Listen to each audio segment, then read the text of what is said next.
Hello folks, welcome back to my YouTube channel. ఈరోజు అయితే నేను సేమియా పాయసం ఎలా చేసుకోవాలో చూపిస్తానండి. యాక్చువల్లీ నేను ఫెస్టివల్కి ఇన్స్టాంట్గా అయిపోతుందని ఈ రెసిపీ అనేది చూస్ చేసుకున్నాను.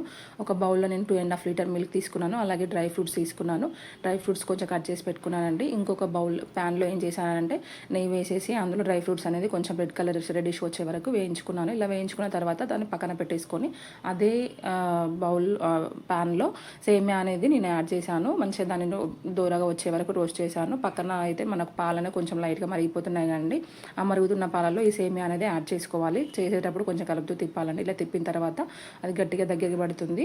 అలా దగ్గర పడ్డ తర్వాత ఇది కలిపేసిన తర్వాత మనం షుగర్ యాడ్ చేసుకోవాలి. షుగర్ అనేది నేను ఒక 2.5 గ్లాసెస్ ఆఫ్ షుగర్ తీసుకున్నాను. షుగర్ అనేది మనం తినేదాన్ని బట్టి తీసుకోవాలి. మీకైతే నాకు రెసిపీ నచ్చినట్లయితే లైక్ చేయండి, కామెంట్ చేయండి, షేర్ చేయండి. నా ఛానల్ని మాత్రం సబ్స్క్రైబ్ చేసుకోవడం అస్సలు మర్చిపోవద్దు.